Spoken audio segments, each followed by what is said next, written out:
नमस्कार दोस्तों, मैं हूँ राज शर्मा और आप देख रहे हो हाईवे नाइट। चलें दोस्तों, आज की कहानी की सफ़र पर। दोस्तों, ये कहानी है राजीव की भेजी हुई। राजीव पूरा परिवार दिल्ली में रहते हैं, लेकिन मूलतः उत्तर प्रदेश के वो रहने वाले थे, प्रयागराज जिला के। उनके बड़े भाई संजीव, उनकी गांव में ही शादी हुई थी। तो राजीव अब कभी अपने भाभी को अब लेके जाते थे। भैया उनका नौकरी में थे तो उनको छुट्टी नहीं मिल पाती थी, तो ये काम बड़े मौज से राजीव कर लिया करते थे। और ऐसे ही एक फंक्शन में भैया के ससुराल अपनी भाभी को ले गए थे, और तब वहाँ पर ये घटना उनके साथ में घटी थी। तो चलिए राजीव जी के ही शब्दों द्वारा इस कहानी का शुरुआत करते हैं। दोस्तों, मेरा नाम है राजीव। मैं कभी भी भूत प्रेत पर यकीन नहीं करता था। मैं मानने के लिए तैयार भी नहीं था कि संसार में भूत प्रेत होते हैं। पढ़ा लिखा इंसान था, और शहर का रहने वाला, दिल्ली में रहने वाला। अब हमें इस चीज़ के बारे में ऐसा कुछ भी नहीं जानकारी थी कि भूत प्रेत वास्तव में होते भी हैं या नहीं होते। हाँ, फिल्में वगैरह मुझे देखना बहुत अच्छा लगता था। मुझे लगता था कि सिर्फ मनोरंजन के लिए बनाया गया फिल्म है। अब सच्चाई क्या है ये तो मैं जानता तक नहीं था, और ना मैं कभी जानने की कोशिश किया था। मुझे भी फुर्सत नहीं थी। मैं भी शहर में रहता था, पढ़ाई जब करता था तो फुर्सत नहीं थी। और इसके बाद भैया तो सरकारी जॉब में थे, लेकिन मैं एक प्राइवेट जॉब में लग चुका था। और इसके बाद जो वो कहानी बनती है ना, मैं आज भी उस कहानी को जब मैं मन में सोचता हूँ हैरान रह जाता हूँ। मैं तो कभी भूत प्रेत पर यकीन नहीं करता था, तो मेरे साथ में वो घटना क्यों घटी? वो बात थी 2010 की, जब मैं अपने भाभी को लेकर के उनके गांव गया था। वहाँ पर एक शादी का फंक्शन था, भाभी की चचेरी बहन की। आज 10 दिन पहले ही भाभी वहाँ पर पहुँच गई थी मुझे लेकर के। अब उनका भी लंबा चौड़ा परिवार था, रिश्ते थे, नातेदार थे। सब लोग उस शादी में इकट्ठा हुए थे, कोई दूर दूर से, कोई नज़दीक का। मतलब घर वो भर चुका था। जिधर देखो उधर भीड़, जिधर देखो उधर भीड़। अब मैं तो एक तरह से अलग ही अलग रहता था। मेरा तो कोई विशेष जान पहचान वहाँ पर नहीं थी। बस मुझे अपने भाभी समझ में आती थी, और उनके जो रिश्तेदार थे, उनके मम्मी पापा, उनके भाई, मैं उन्हीं को जानता था। लेकिन वहाँ भीड़ ज़रूरत से ज़्यादा थी। अब शादी के फंक्शन में ऐसा ही होता है। ना तो मुझे कोई खाने के लिए पूछता था। अपने आप जब भूख लगती थी तो मैं भाभी के पास जाता था कि भाभी मुझे भूख लगी है, मुझे खाना खिला दो। और तब भाभी चौंक जाती, अरे इतना टाइम हो गया, तुमने अभी खाना भी नहीं खाया। मैं कहता, भाभी मुझे कोई पूछे तब ना। भाभी कहने लगी, देखो ये शादी घर का माहौल है, यहाँ तो ऐसा ही चलेगा कुछ दिनों तक। देख रहे हो ना भीड़ भड़ाका।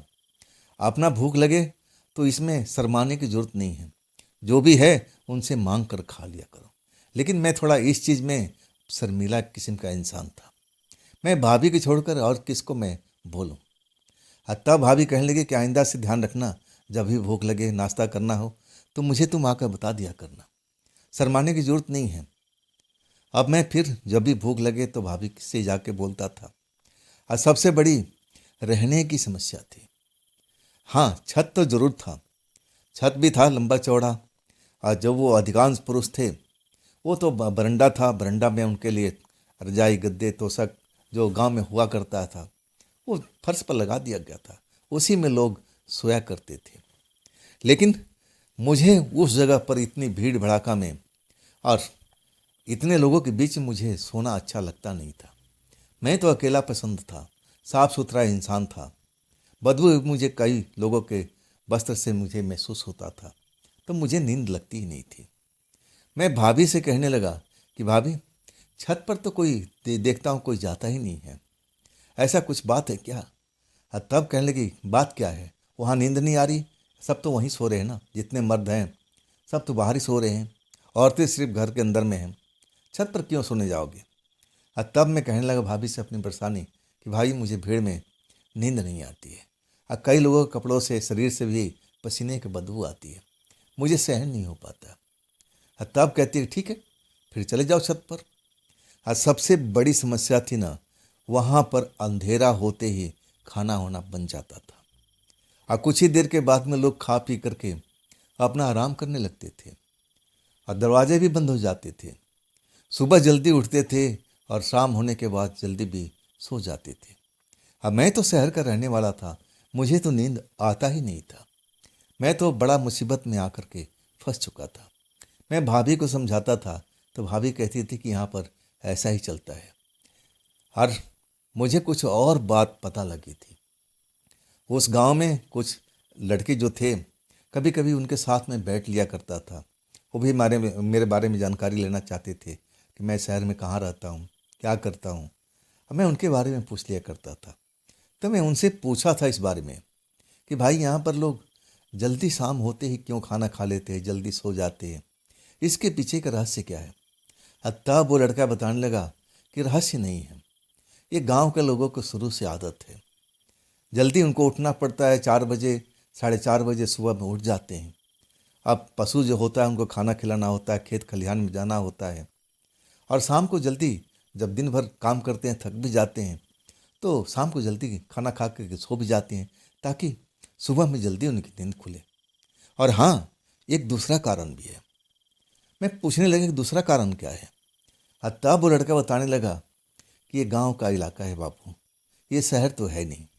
अब चारों तरफ देखो अंधेरा ही अंधेरा आपको नजर आता है। यहाँ पर कुछ ऐसी शक्ति भी रात में घूमती रहती है जो हर किसी को दिखाई तो नहीं देती है। तब मैं कहने लगा ऐसी कौन सी शक्ति है जो हर किसी को दिखाई नहीं देती, क्या करती है शक्ति। तब कहते हैं तुम वाकई शहर में रहने वाले हो, तुम भूत प्रेत के बारे में नहीं जानते क्या। मैं कहने लगा भाई फिल्में बहुत देखा हूँ, फिल्म देखना मुझे अच्छा लगता है, लेकिन वास्तव में रियल में भूत प्रेत होता है क्या। तब वो लड़का हंसते हुए कहने लगा हाँ बाबू, ये गांव देहात है, यहाँ तो ये चीज़ पाया जाता है। अब हमारे गांव के लोग, कई जो बुजुर्ग हैं, कई नौजवान लड़के हैं, उनको आत्माएं दिखती हैं किसी पेड़ के पास में, पोखर के पास में। अब पोखर के पास तो रात के टाइम कभी भूल के जाना मत बाबू, वहाँ पर आत्माएं विचरती रहती है। वो अकेले इंसान को पकड़ लेती हैं, पानी में डुबाने की कोशिश करती है। ऐसा एक दो केस यहाँ पर हो चुका है। तब से लोग डरे रहते हैं, रात होते ही अपने अपने घरों में बंद हो जाते हैं, बाहर बड़ी मुश्किल से निकलते हैं, और निकलते भी हैं कोई इमरजेंसी में तो अकेले नहीं, साथ में कोई ना कोई उनके साथ होता है, झुंड में निकलते हैं। जब मैं ये बात सुना ना तो मुझे हजम नहीं हुई। हाँ, पहली बात तो मुझे हजम हो चुकी थी। लोग बाग सुबह उठते हैं 4 साढ़े 4 बजे, जल्दी से अपना काम करने निकल जाते हैं। वास्तव में जब सारा दिन सुबह से लेकर उठ कर काम करते हैं तो इंसान थक ही जाता है, तो जल्दी खाना सोना अब उनकी नियति बन चुकी थी। लेकिन दूसरा वजह मुझे पल्ले नहीं पड़ रहा था। उस लड़के का कहना था कि खास करके पोखर के पास में, पानी के तालाब के पास गलती से भी जब अंधेरा हो जाए तो वहाँ पर मत भटकना, नहीं तो तुम्हारे साथ में कोई खेल हो सकता है। यहाँ पहले भी ऐसा खेल हो चुका है। लेकिन मैं कभी भूत प्रेत पर यकीन किया ही नहीं था, इन शक्तियों पर मुझे विश्वास था भी नहीं। अकेले तो मैं बोर होता रहता था, मेरा कोई साथी भी नहीं था जिसे अपनी बात कर सके। अब मैं समझने लगा कि अब यहाँ पर तो आ तो गया, लेकिन अब जाऊँ कैसे। एक दो बार मैं जिक्र किया था भाभी से कि भाभी मैं चला जाऊँ क्या। हाँ, तब भाभी मुझे डांटने लगी, अब देखो मेरे सामने बोल तो दिया, रिश्तेदारों के सामने मत बोलना, वो लोग बुरा मान जाएंगे, यहाँ पर ऐसा बोलना ठीक नहीं है। मैं अब क्या करता, मैं फंस गया था। मैं भाभी के साथ और भी आया था, लेकिन इतना दिन कभी मैं रुका नहीं था। एक आध दिन के बाद चलो किस तरह से करके इंसान काट लेता रात को, लेकिन ये तो 10 एक दिन की बात थी। बड़ी लंबी रातें, बड़ी लंबे दिन, और आखिर कटे तो कैसे। कोई दोस्त मित्र नहीं था, अकेले अकेले मैं दिन के टाइम में तो बाग बगीचे में, खेत खलिहानों में, और खास करके उस पोखर के पास मैं जरूर जाता था। वहाँ पर देखने की कोशिश करता था कि आत्माएं कहाँ पर होती हैं, क्या पानी के अंदर में होती है। मुझे लगने लगा कि लड़का झूठ बोलता है, ऐसा कुछ भी नहीं है। पानी बिल्कुल साफ सुथरा था। मैं पानी के अंदर झांक कर देखने की कोशिश करता था कि वास्तव में उसके अंदर कोई आत्माएं हैं, क्या वो मुझे देख रही है। लेकिन मेरी परछाई के अलावा उसमें कोई और परछाई मुझे नजर नहीं आती थी। मुझे यकीन नहीं था उसकी कही हुई बातों पर। लेकिन शाम होते ही होते सब कोई अपने अपने घर पर आ जाता था, खाना पीना या फिर सोना। मैं तो छत पर चला जाता था। छत पर मैं ही अकेला ही सोया करता था। और छत के दूसरी तरफ में और भी छत था। वहां पर भी एक परिवार था और वहां परिवार में दो चार लड़कियां थीं जो छत पर ही सोया करती थी। मैं तो अकेले ही सोया करता था। एक रात जब मैं चांद की रोशनी थी और जब मैं उठता हूँ और ख़ास टाइम भी नहीं हुआ था, नींद नहीं आ रही थी, तो मैं छत पर उठ करके टहलने लगता हूँ। छोटी सी बाउंड्री थी दूसरे छत में। हम इस छत से दूसरे छत पर आराम से जा सकते थे। उधर के लोग भी इस छत पर आराम से वो बाउंड्री पार करके आ सकते थे। छोटी सी बाउंड्री थी। और तब एक लड़की की आवाज़ मेरा रास्ता रोक देती है। अरे ठहरो, कौन हो तुम?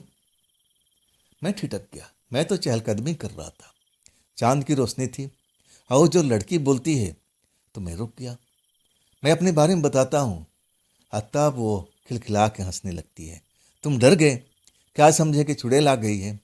तब मैं भी हंसने लगा। अरे नहीं नहीं, मैं कभी भूत प्रेत को मानता नहीं हूँ। और उसके बाद से उस लड़की से हम बातचीत करने लगे और ऐसा बातचीत का सिलसिला शुरू हुआ कि वो लड़की मेरी दोस्त बन चुकी थी। मेरे पास भी सेल फोन था, उसके पास में भी था। वो भी शहर में रहा करती थी। अब कुछ काम की वजह से अब गर्मियों की छुट्टी होगी या ना जाने क्या, ये तो मैं नहीं कह सकता। वो भी शहर में रहने वाली थी। अब मेरे शहर में नहीं, मेरे शहर से बहुत आगे। और फिर दोस्ती तो हो गई थी, नंबर अदला बदली हो चुका था। जब भी मौका मिलता, जब मेरे आसपास में कोई नहीं होता, कभी वो लड़की भी मुझे फ़ोन कर दिया करती थी।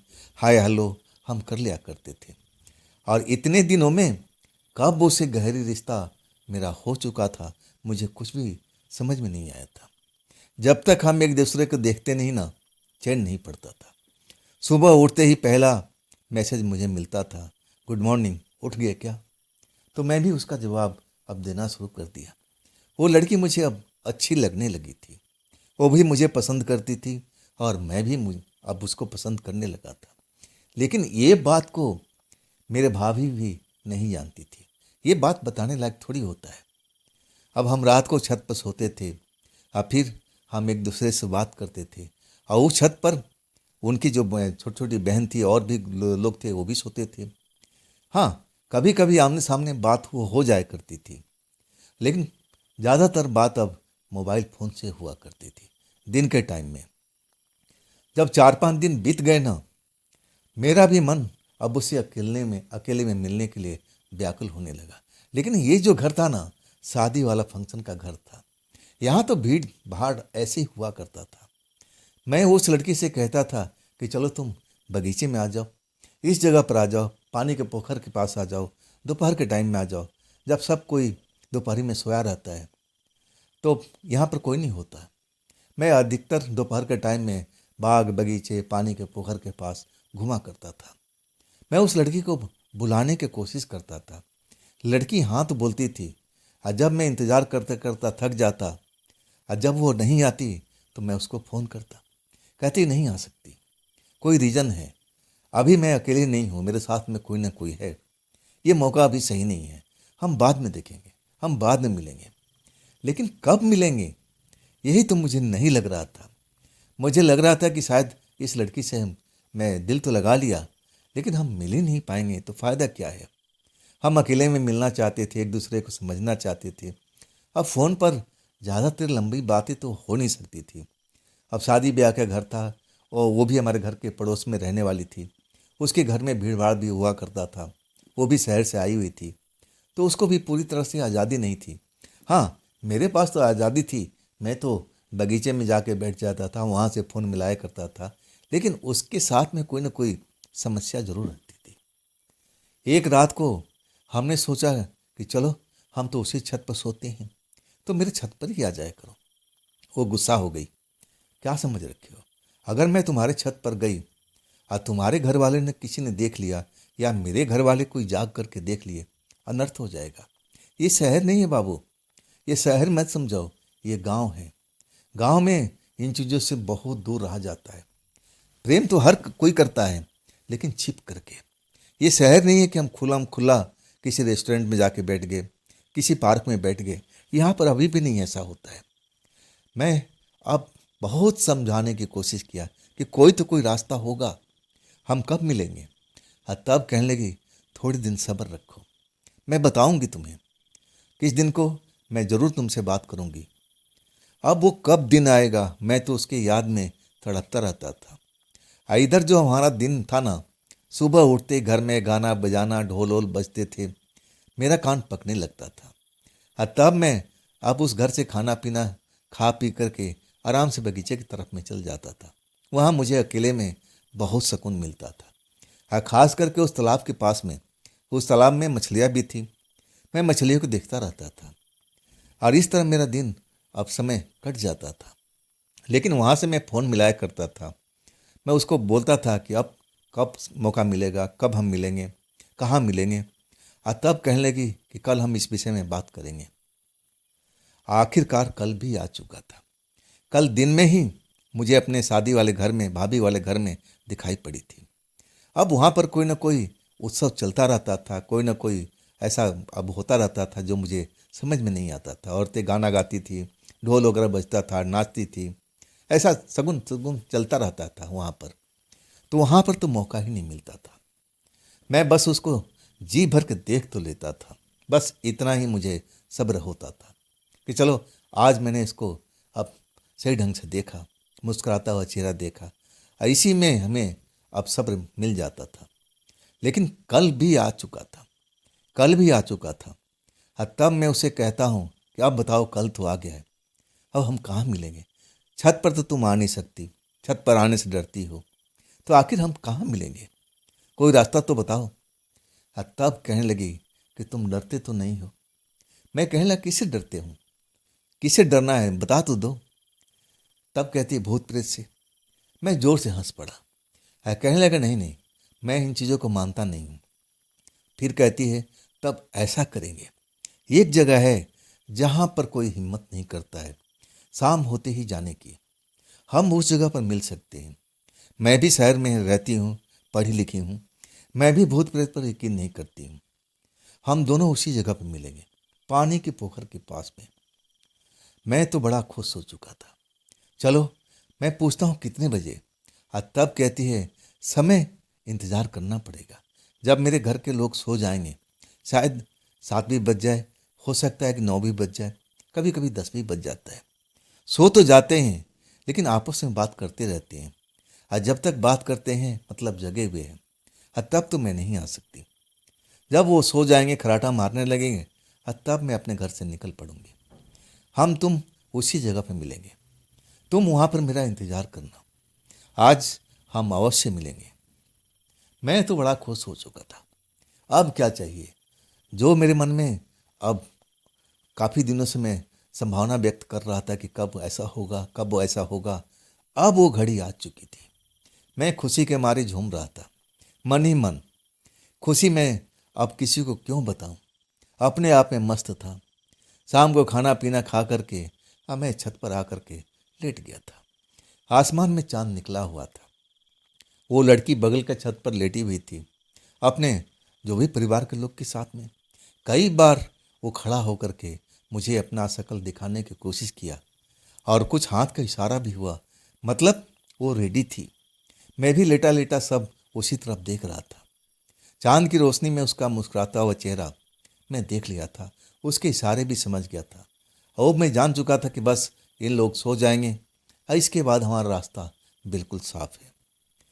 आखिरकार जैसे ही 9 बजता है, मैं वैसे तो 7 बजे से मैं तैयार था, 8 भी बजा, लेकिन तब तक बातचीत शुरू चल रही थी।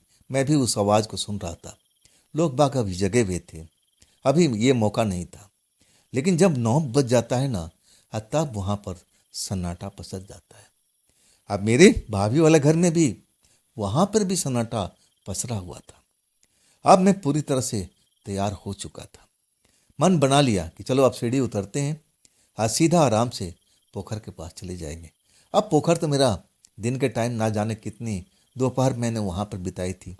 ऐसा कोई चीज़ वहाँ पर मुझे अभी तक समझ में नहीं आया था। मछलियों के अलावा उस तालाब में मुझे कुछ और परछाई तो दिखी नहीं। अब मैं निश्चित होकर के उस पोखर के पास जाके बैठ जाता हूँ, इंतजार करने लगता हूँ। और लड़की का कहना था कि रात के टाइम में कभी भी फ़ोन मत करना, नहीं तो लोग बाग सबकी निगाह से देखेंगे, फ़ोन के घंटी बजते ही सब जाग जाएंगे, ऐसा गलती कभी मत करना। तो मैं बस उसका इंतज़ार कर रहा था। 9 बजे आ चुका था, अब तो 10 बज चुके थे। तालाब का पानी बिल्कुल शांत था, कोई भी हलचल नहीं थी। मतलब जो भी तालाब के अंदर मछलियाँ थी वो भी आराम कर रही थी। उनको भी पता था कि अब रात हो चुकी है, अभी उछल कूद करना ठीक नहीं है, अभी तो आराम का वक्त है। और गांव के लोग भी आराम कर रहे थे, लेकिन मैं ही एक इकलौता इंसान था जो प्यार के चक्कर में आकर के रात जाग रहा था, वो भी तालाब के पास में। और जबकि वहाँ के लोगों को सबको मालूम था कि वो तालाब जो है हंटेड जगह पर है, हंटेड ही है पूरा का पूरा। उस तालाब में कुछ केस पहले भी हो चुके थे, कई लोगों को तालाब के पास में आत्माएं दिखी थी, कई लोगों को बाँह पकड़ के तालाब में खींचने की कोशिश भी किया था। लेकिन मैं इन चीज़ों को मानता नहीं था, मजाक के रूप में लेता था। अरे ऐसा नहीं होता है, तुम लोग मजाक करते हो। मैं इन चीज़ों को मानता ही नहीं था। मैं बिल्कुल बिना डरे हुए तालाब के पास बैठा हुआ इंतजार कर रहा था। मोबाइल फ़ोन में समय देखता रहा था। मुझे लगा कि शायद घंटी भी बज जाए, लेकिन घंटी उंटी कुछ नहीं बजती थी। समय निकलता जा रहा था, 10 बज गया। मैं उदास होने लगा। क्या अभी तक क्यों नहीं आई? इशारा तो उसने साफ किया था। क्या बात है, कहीं नींद में तो नहीं हो गई? मैं क्या मोबाइल फ़ोन अब उसको मिलाऊं? मेरा मन कहने लगा कि घंटी बजेगी, अब फिर मेरा काम भी खराब हो जाएगा। शायद सो गई है, खुद उसका नींद खुलेगा तब तक आ जाएगी।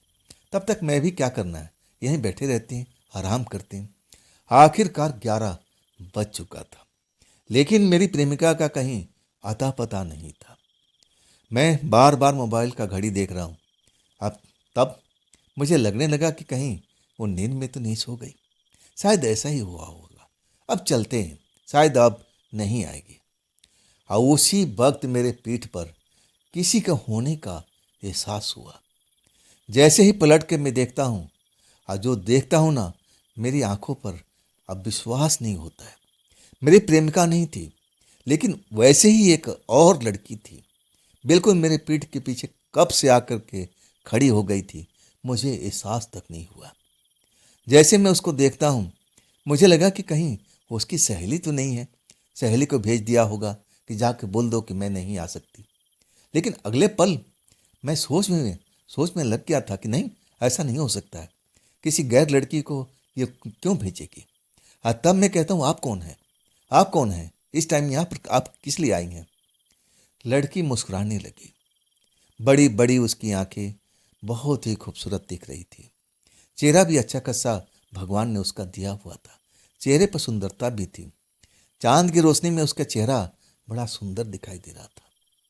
मैं तो देखता ही रह गया था। मैं अपनी प्रेमिका को उस पल तो भूल ही चुका था कि मैं अपनी प्रेमिका के लिए यहाँ पर आया था, ये तो कोई और लड़की है। मैं जब उसकी आंखों में देखता हूँ ना, तब मदहोश होता जाता हूँ। उसकी आंखों में ना जाने ऐसा क्या जादू था कि मैं उस लड़की में ही खो के रह जाता हूँ। फिर मैं अपने आप को होश में लाता हूँ, पूछता हूँ कि आप कौन हैं? आप यहाँ पर क्या कर रही है? तब कहती है, जिसके लिए तुम इंतज़ार कर रहे थे, उस लड़की को, वो लड़की तो नहीं आई, लेकिन मैं आ चुकी हूँ। मैं उसी की सहेली हूँ, उसने मुझे भेजा है। मुझे यकीन नहीं हो रहा था कि वो लड़की जो मेरी मित्र है, मेरी सहेली है, मैं उससे प्रेम करता हूँ, वो गैर लड़की को मेरे पास में क्यों भेजेगी भाई? ऐसा थोड़ी होता है कि मैं नहीं जा सकती तो तुम चली जाओ। ये सब्जी बाजार है क्या? मैं बोलने लगा, नहीं नहीं, ऐसा हो ही नहीं सकता है। अब मैं समस्या समझ नहीं पा रहा था। और वो लड़की कहना था, अरे चिंता मत करो, चिंता मत करो, मैं आ गई हूँ ना, वो लड़की भी आ जाएगी। उसने मुझे भेजा है कि जा कर के उसको रोक के रखना, कुछ ही देर में आ जाऊंगी। मुझे यकीन नहीं हो रहा था, लेकिन उस वक्त मैं उसकी बातों पर विश्वास करता हूँ।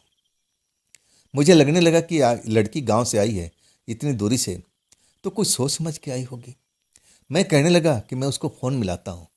तब कहती, अरे ये शहर नहीं है, ये देहात है, उसके परिवार के लोग जाग जाएंगे। अब मैं कुछ सोच करके फ़ोन बंद कर देता हूँ कि नहीं नहीं, लड़की तो सही कह रही है।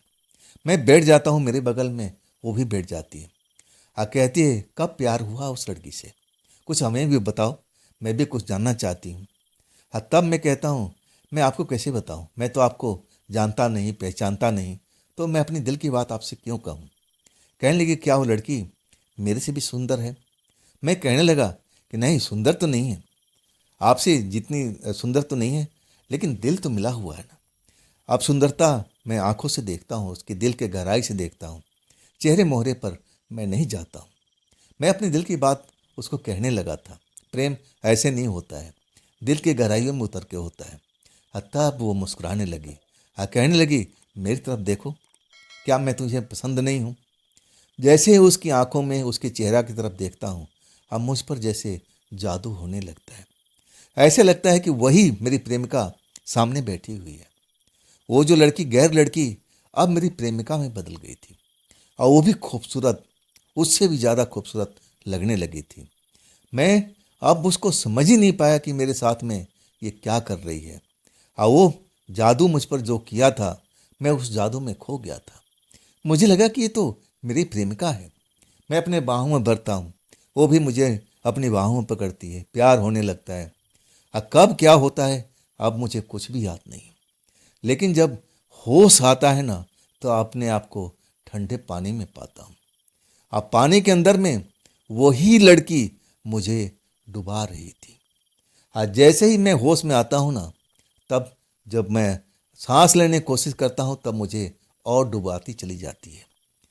आखिरकार ये मेरी प्रेमिका मेरे साथ में ऐसा क्यों कर रही है। मैं पानी में कैसे आया, मुझे तो जरा भी इस बात का याद नहीं था। ये सब कैसे हुआ। अब मैं पानी से निकलने की कोशिश करता हूँ, और जब उसका चेहरा देखता हूँ ना, मैं कांप के रह जाता हूँ। बिल्कुल इतनी डरावनी चेहरा मैंने जिंदगी में नहीं देखा था। वो जो लड़का ने बताया था ना एक बार, जिससे मैंने बात किया था, वो कह रहा था कि सबसे डरावनी जगह है तालाब। यहाँ पर प्रेतात्माएं मंडराती रहती हैं। यहाँ पर एक दो केस हो चुका है। कभी रात के टाइम जब शाम ढल जाए तो उस तरफ में कभी मत जाना। वो मुझे चिताया था, लेकिन मैं उस चेतावनी को भूल चुका था। मुझे लगा कि यार ऐसा कुछ नहीं होता है, लेकिन आज जो मेरे साथ में हो रहा था, नरक के समान से भी ज़्यादा था। मैं सांस नहीं ले पा रहा था, और वो मुझे अब दोनों हाथों से मुझे डुबाने की कोशिश कर रही थी। इतना भयानक चेहरा था। औरत तो थी, लेकिन बहुत ही ज़्यादा एज की थी। वो चेहरा भी बहुत ही क्रूप था। उसकी आंखें जो काफ़ी सुंदर दिखाई पड़ रही थी, चेहरा इतना सुंदर दिखाई दे रहा था। कब उसकी शकल बदल गई थी, और उसने मेरे साथ में जो खेल खेला था, मैं उसको भूला भी नहीं था। और दूसरा खेल अब मेरे साथ में स्टार्ट कर दिया था। वो मुझे पानी के अंदर डुबा करके मारना चाहती थी। संजोग से पानी ज़्यादा तालाब में नहीं था, गर्मी का टाइम था। अगर वो बरसात का टाइम होता ना, तो शायद मैं बच नहीं पाता। मैं भी तैराक था, स्विमिंग मैं भी करता था शहर में। हाँ, मैं इस चीज़ में मास्टर आदमी था। लेकिन उसकी दबाव के आगे, प्रेशर के आगे, उसके हाथों में इतनी शक्ति थी, कम पानी में ही मुझे मार देना चाहती थी। हाँ, तब मैं उसे संघर्ष करने लगा। लेकिन एक भूत आत्मा, एक प्रेतात्मा, एक चुड़ैल से मैं कब तक अब निपट सकता था। मुझे कुछ नहीं सूझ रहा था। बार बार मुझे पानी के अंदर डुबा रही थी। मैं बार बार पानी पी रहा था, सांस थमने लगती थी। बड़ी मुश्किल से जो मेरे शरीर में ताकत थी, तब मैं अपना सर बाहर निकलता था। मैं उसको चिल्लाने की कोशिश करता था, लेकिन आवाज़ भी नहीं निकलती थी। उस टाइम मेरे साथ में ऐसा हुआ पड़ा था। तब मुझे लगने लगा कि शायद अब मेरा खेल खत्म होने वाला है। अब मेरा खेल खत्म होने वाला है। ऐसा एक बार इसने पानी में डुबाया ना, तब मैं पानी की सतह पर आ नहीं पाऊंगा। ये मुझे मार डालेगी। पानी की गहराई इतना नहीं है, लेकिन इसी गहराई में मुझे ये डुबा कर मार देगी। अब मैं सोच लिया था कि अब मैं कुछ भी नहीं कर पाऊंगा। मेरे अंदर जो ताकत थी, शायद उसने खींच लिया था। मैं बिना ताकत का इंसान अब रह गया था। और वही क्षण था कि जब मुझे डुबाने जा रही थी, तब एक कड़कती हुई आवाज़ मुझे सुनाई देती है। एक बूढ़ी औरत तालाब के किनारे आ चुकी थी और चिल्ला के कह रही थी, छोड़ इस नौजवान को, छोड़ इस नौजवान को, ये क्या कर रही है, ये क्या कर रही है। जैसे ही आवाज़ मेरे कानों में पड़ता है ना, मुझे लगता है कि अभी मेरी ज़िंदगी अब ख़त्म नहीं हुई है, अभी भी जीने का आस मुझ में जाग जाती है। मैं संघर्ष करता हूँ, लेकिन उसकी ताकत के आगे सब संघर्ष फीका पड़ जाता है। लेकिन वही बूढ़ी औरत उस रात मेरी जान बचाती है। वो कड़कती आवाज़ में चिल्लाती है, छोड़ इसको, छोड़ इसको, तू गलत कर रही है, गलत कर रही है। आज तब जा करके वो औरत मुझे पानी के अंदर ही पटक देती है। अब फिर पानी के अंदर बीचों बीच चली जाती है। अब मेरे आंखों के सामने पानी के अंदर डूब जाती है, फिर वो कभी उभरती नहीं है।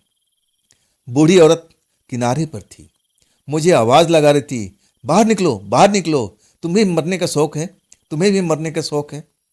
मैं जल्दी जल्दी पानी से निकलता हूँ। कपड़ा पानी से भीगा हुआ है, शरीर की शक्ति जैसे सारी निचोड़ गई थी। ऐसा मेरे ताकत बिल्कुल ख़त्म लग रहा था। ऐसा क्या कर दिया था उस औरत ने, उस चुड़ैल ने, जो भी थी। मैं उसको तो जानता नहीं था, भूत प्रेत में ज़्यादा मैं अब गहराई तक गया नहीं था। लेकिन बूढ़ी औरत जो थी, अगर वो नहीं आती तो शायद मैं जिंदा भी नहीं बचता। आज जैसे ही पानी से निकलता हूँ, बूढ़ी औरत मेरे और नज़दीक आ जाती है। कौन हो तुम, कौन हो तुम। आज तब मेरी आवाज़ जो बोलता हूँ तो वो आवाज़ निकलने लगती है। मैं अपने बारे में बताता हूँ कि मैं शहर में रहता हूँ, यहाँ मेरे भाभी का गांव है और मैं यहाँ पर झूठ नहीं बोलता हूँ, सब कुछ उस औरत से बता देता हूँ। मैं उस लड़की का इंतज़ार कर रहा था, पूरी इस लड़की का जो चुड़ैल थी उसकी भी कहानी बता देता हूँ। तब कहती है कि क्या तुम्हें गाँव वालों ने नहीं बताया था बेटा कि रात के टाइम यहाँ पर आना सही नहीं है, क्या तुम्हें खबर नहीं थी। तब मैं कहने लगा कि मैं खबर तो थी, लेकिन मैं भूत प्रेत पर यकीन नहीं करता था, इसलिए गलती हो गई अम्मा, ऐसी गलती दोबारा नहीं होगी। तब कहने लगी, चले जाओ यहाँ से, चले जाओ। मैं आगे बढ़ता हूँ, इतना डरा हुआ था, लेकिन ना जाने क्या सोच कर कि मैं तो जा रहा हूँ, ये कहीं फिर वो चुड़ैल पानी से निकल कर के बुढ़िया अम्मा को मार देगी, तब क्या होगा। ये भी तो इंसान ही है, ये भी तो गांव का रहने वाली है। तब मैं कहता हूँ, अम्मा आप भी तो चलो, आप भी तो चलो, कहीं चुड़ैल आप पर हमला कर दिया तो। हंसने लगी और कहने लगी, मुझे तो छू भी नहीं सकती, अब तुम जाओ, मेरी फिक्र मत करो। अब फिक्र करने के लिए तुम्हारा धन्यवाद, जाओ अब निकल जाओ, दोबारा ये गलती मत करना। अंधेरा होने के बाद यहाँ पर कोई आता नहीं है, ऐसी गलती तुम दोबारा बिल्कुल मत करना। सच कहूँ ना, उस टाइम मुझे नई जिंदगी मिली थी। हाँ, मैं पानी में भीगा हुआ था। हाँ, मेरे शरीर में जो ताकत थी ना, जैसे उस औरत ने निचोड़ लिया हो। शरीर में कमजोरी का एहसास हो रहा था। हाँ, मेरी जिंदगी बच गई थी, यही मेरे लिए काफ़ी थी।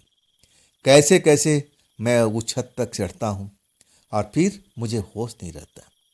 जब सुबह भाभी आती है, मुझे जगाती है, तब मेरी आँख खुल जाती है। तब तक सूरज निकल चुका था।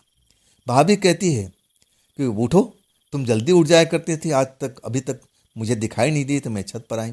चलो भी नीचे आओ, नहा दो और नाश्ता रेडी है। मैं भाभी को बहुत कुछ बताना चाहता था, लेकिन बता नहीं पाया कि भाभी ना जाने क्या सोचेगी। मैं उस लड़की से अब बात करना चाहता था कि उस लड़की ने मुझे धोखा क्यों दिया। अगर उसको पता था कि वहाँ पर चुड़ैल रहती है, तो मुझे वहाँ पर अकेले क्यों भेजा, वो खुद क्यों नहीं आई।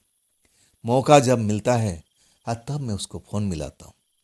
जैसे ही घंटी बजती है, उठाती है, हाय हेलो करती है, हाँ मैं उस पर बरस पड़ता हूँ। तुमने मेरे साथ में धोखा किया, पूरी कहानी बता देता हूँ। और उधर से सुबकने की, रोने की आवाज़ सुनाई देती है। कहती, मैंने जानबूझ करके ऐसा नहीं किया, मैं भी जाना चाहती थी, लेकिन मुझे नींद आ गई थी। एक बार जब आँख खुली तो बहुत रात हो चुकी थी। इसके बाद मैं हिम्मत नहीं कर पाई, मुझे माफ़ कर दो, मेरी वजह से तुम्हारे साथ में ये सब हुआ है। आगे से ये गलती कभी नहीं होगा, आगे से ये गलती कभी नहीं होगा। खैर, उसी चक्कर में अब मैं निकल तो जाता हूँ, लेकिन उस लड़की को मैं भूल नहीं पाता हूँ। आखिरकार हम जब शादी ब्याह हो जाता है, तब हम शहर लौटते हैं।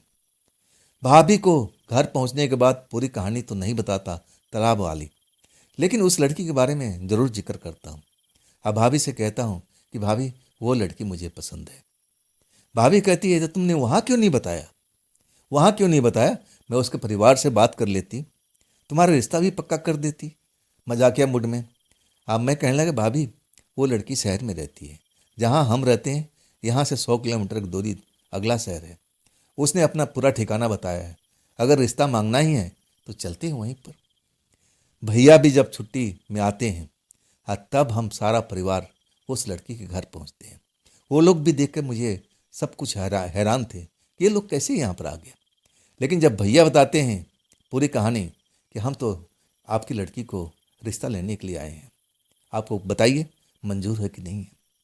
आखिरकार उसी लड़की से मेरी शादी होती है और वो लड़की अब मेरी पत्नी बन चुकी थी। जब रात की बात आती है ना, कभी कभी हम दोनों जब इस बात पर चर्चा करते हैं गांव पर, तब वो दहल जाती है और कहती है मैंने बहुत बड़ी भूल की थी। मुझे मालूम था, लेकिन मैं भी शहर के रहने वाली थी ना, मुझे भी लगा कि ऐसा सब भूत प्रेत कुछ नहीं होता है। लोग बाग जो होते हैं मन गढ़ंत की कहानियाँ बनाते हैं। मैं भी इस चीज़ को नहीं मानती थी। अगर मुझे पूरी पक्की जानकारी होती है तो मैं कभी भी आपको तालाब पर नहीं भेजती। तो दोस्तों, ये थी राजीव जी की भेजी हुई कहानी। ये कहानी आपको कैसी लगी कमेंट में ज़रूर बताइएगा। अगर आपके पास भी ऐसी कोई घटना है, कहानी है, अपनी कोई आप बीती है जो आप मुझ तक पहुंचाना चाहते हो, तो आप इंस्टाग्राम पर, मेरे व्हाट्सएप नंबर पर, मेरी मेल आईडी पर अपनी कहानी को आप मुझे शेयर कर सकते हो। हाँ दोस्तों, ये भी चैनल आप ही का है, इसको भी अपना प्यार दीजिए, दुलार दीजिए, लाइक कीजिए, सब्सक्राइब कीजिए, अपने दोस्तों को शेयर कीजिए, हाइप वाले बटन को अवश्य दबाइएगा। आप फिर मिलते हैं इसी चैनल पर दोस्तों जल्दी ही। आप लोग अपना ख्याल रखिएगा। नमस्कार।